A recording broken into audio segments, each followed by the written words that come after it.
Judge Clarence Thomas appears headed for confirmation to the Supreme Court. I think he'll be confirmed. I think he should be confirmed. We'll find it intellectually stimulating hearings, but I don't see many fireworks.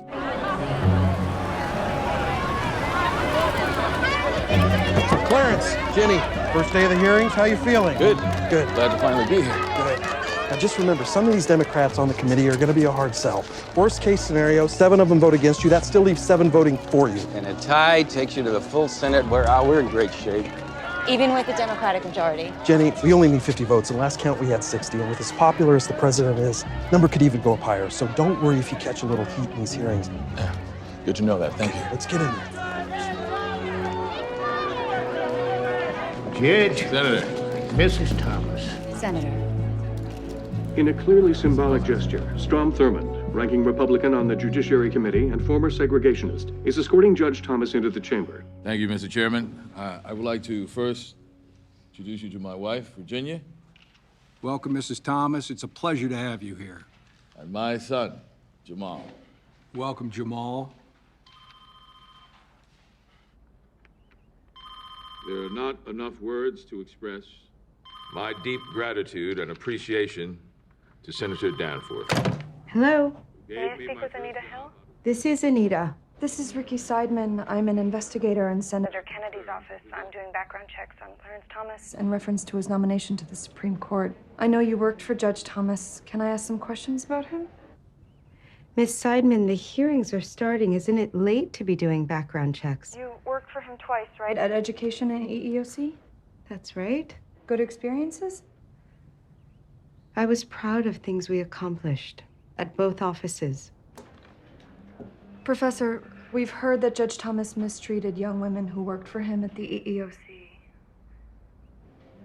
Do you know anything about that?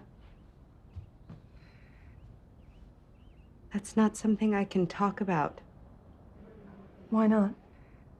I'll put it this way. If I were advising someone who were a victim of his unwanted advances, I don't think I would suggest that she come forward.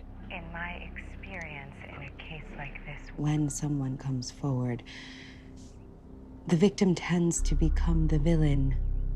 Professor, in the next few decades, the Supreme Court will be making crucial decisions that will have a real impact on the lives of American women.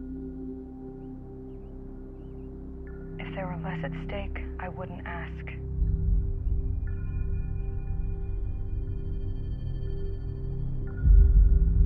Were you one of the victims of his advances?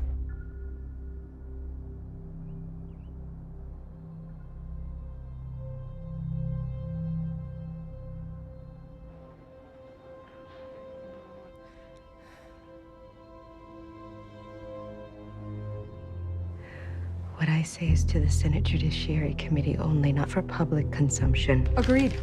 I wouldn't want it to appear that I had a political agenda. I'll make it clear. I came to you. My earliest memories are those of Pinpoint, Georgia, a life far removed in space and time from this room, this day, this moment. But I have always carried in my heart the values of my youth, the values of my grandparents and my neighbors, the values of people who believe so very deeply in this country, in spite of all the contradictions. It is my hope that when these hearings are complete, that this committee will conclude that I am an honest, decent, fair person.